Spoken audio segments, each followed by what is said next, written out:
अल्हम्दुलिल्लाहि रब्बिल आलमीन वस्सलातु वस्सलामु अला अशरफिल अंबियाइ वल मुरसलीन अम्मा बाद। बाबुल हाइदी ततरुकुस सौम वस्सलाह। किताबुस सौम।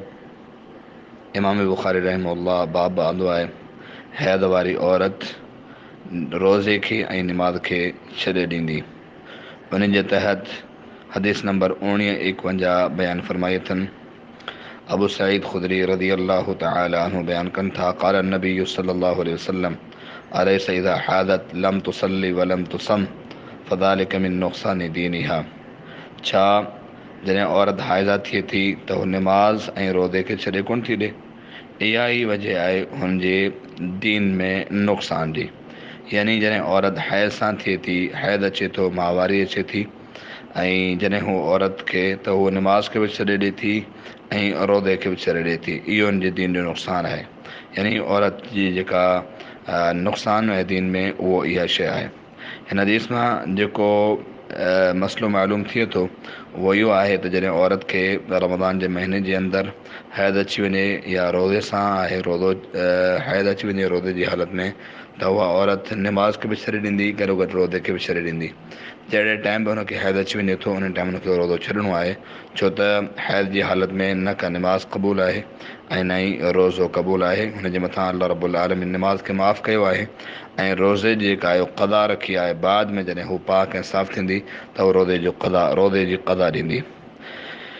जेको ॿियो बाब आहे उहो आहे बाबू ममात व अलैहि सौमुन। उन माण्हू जे लाइ जेको फ़ौत थी वञे ऐं उनजे मथां रोज़ा हुजनि, उन जे लाइ इमाम बुखारी रहमहुल्लाह हदीस नंबर 1952 आंदी आहे। उन जे तहत आयशा रज़ी अल्लाह तआला अन्हा खां इहा हदीस मरवी आहे। फरमाई सैयदा आयशा रज़ी अल्लाह तआला अन्हा फरमाए थी अन रसूलुल्लाह सल्लल्लाहु अलैहि वसल्लम क़ाल मम्मात व अलैहि सियामुन साम अन्हु वलियु। जेको माण्हू फ़ौत थी वञे थो ऐं उनजे मथां रोज़ा हुआ त उनजे तरफ़ां खां उनजो वली और रोज़ा रखंदो। यानी जेको इंसानु फ़ौत थी वञे थो, हुन रोज़ा हुआ उनजे मथां, त उन ते रोज़ा रखणु वाजिबु आहिनि। जेको उनजो क़रीबी रिश्तेदार, जो क़रीबी वली आहे, उनजे मथां रोज़ा रखणु वाजिबु आहिनि। उन ई बाब जे तहत हदीस नंबर 1953 इमाम बुखारी रहमहुल्लाह बयान फरमाई आहे। उहा हदीस आहे इब्न अब्बास रज़ी अल्लाह तआला अन्हुमा खां। चवनि था त जा रजुल इला नबी सल्लल्लाहु अलैहि वसल्लम फ़क़ाल या रसूलल्लाह इन उम्मी मातत व अलैहा सौम शहरिन। अल्लाह जा नबी, मुंहिंजी वालदा फ़ौत थी चुकी आहे ऐं उन जे मथां हिकु महीने जा रोज़ा हुआ। अफ़ अक़ज़ीहि अन्हा, छा उन वालदा जे तरफ़ां आउं रोज़ा रखां? क़ाल नअम। नबी अलैहिस्सलातु वस्सलाम जिन फरमायो त हा, तव्हां उनजी तरफ़ां रोज़ा रखो। फ़दैनुल्लाहि अहक़्क़ु अन युक़दा, बस इहो अल्लाह रब्बुल आलमीन जो क़र्ज़ो, अल्लाह रब्बुल आलमीन जो क़र्ज़ो इन ॻाल्हि जो ज़्यादा मुस्तहक़ आहे त उनजो अदा कयो वञे। यानी जॾहिं इंसानु दुनिया जे अंदरि बि कंहिंजो कर्ज़ु खणे थो त कर्ज़ी मक़रूज़ जॾहिं फ़ौत थी वञे थो त उनजा वली उनजे कर्ज़ खे अदा कनि था। अहिड़े नमूने सां ही अल्लाह रब्बुल आलमीन जो कर्ज़ु आहे ऐं अल्लाह रब्बुल आलमीन ज़्यादा लाइक़ आहे इन ॻाल्हि जो त उनजे कर्ज़ खे वापसि मोटायो वञे। हदीस नंबर इन हदीस जे आख़िर में जेको आहे से अम्मा आयशा रज़ी अल्लाह तआला, इब्न अब्बास रज़ी अल्लाह तआला अन्हा ऐं आयशा रज़ी अल्लाह तआला अन्हा खां हदीस मरवी आहे ऐं उन्हनि जे अंदरि इहा वज़ाहत आहे त उहो चए थो त अल्लाह जा नबी मुंहिंजी माउ ते नज़र जा रोज़ा हुआ। त हिन में इहा बि ॻाल्हि हिते मालूम थिए थी त नज़र जा रोज़ा उहे बि जेको आहे से ऐं उन जेकॾहिं कंहिं इंसान ते आहिनि ऐं उहो इंसानु फ़ौत थी चुको आहे त उन्हनि जा रोज़ा उनजा वली अदा कंदो। ऐं जेकॾहिं रमज़ान जे महीने जा बि रोज़ा आहिनि, इमाम बुखारी रहमहुल्लाह इहो ई साबित करणु चाहे थो त उन्हनि खे बि रमज़ान जा रोज़ा रखणा आहिनि। बाब नंबर 3 बाबु मता यहिल्लु फ़ित्रुस साइम। रोज़ेदार कहिड़े वक़्तु रोज़े खे इफ़्तार करे।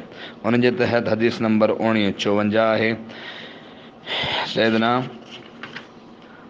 आसिम बिन उमर बिन ख़त्ताब रज़ी अल्लाह तआला अन्हु पंहिंजे पीउ उमर बिन ख़त्ताब रज़ी अल्लाह तआला अन्हु खां बयानु फरमाए थो त नबी अलैहिस्सलातु वस्सलाम जिन फरमायो इज़ा अक़बल अल-लैलु मिन हाहुना व अदबर अन-नहारु मिन हाहुना व ग़रबत अश-शम्सु फ़क़द अफ़्तर अस-साइम।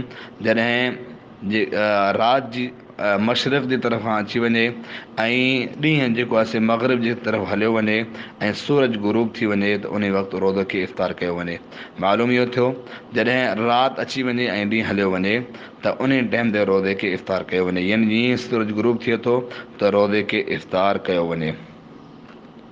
ऐं उन जे तहत हिकु ॿी बि हदीस आंदी आहे, जंहिं हदीस जे अंदरि हदीस पहिरीं सिलसिले में बयानु थी चुकी आहे सैयदना बिलाल रज़ी अलाह ताला उन जे हवाले सां, त नबी अलैहिस्सलातु वस्सलाम जिन उन खे फरमायो त ऐं पंहिंजे सवारी ते हलो ऐं लही करे असांजे लाइ रोज़े जी तयारी कर। हदीस नंबर 1955 इहा आहे।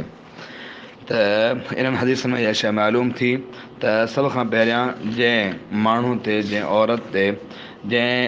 औरत ते हैज़ अची वञे थो रोज़े जी हालत में, त उहा औरत निमाज़ खे बि ख़तमु कंदी ऐं रोज़े खे बि ख़तमु कंदी। ऐं ॿियो मसइलो इहो वाज़े थियो त जेकॾहिं को इंसानु फ़ौत थी वञे थो, हुनजे मथां रमज़ान जा रोज़ा बाक़ी आहिनि या उनजे मथां नदर जा रोज़ा बाक़ी आहिनि, त उनखे उहे रोज़ा रखणा आहिनि। ऐं टियों मसइलो इन जे अंदरि इहा साबित थियो त इंसानु कहिड़े टाइम ते रोज़े खे इफ़्तार करे। अल्लाह रब्बुल आलमीन खां दुआ आहे त अल्लाह रब्बुल आलमीन असांखे हक़ ॻाल्हि सम्झण ते अमल करण जी तौफ़ीक़ अता फ़रमाए। वस्सलामु अलैकुम वरहमतुल्लाह।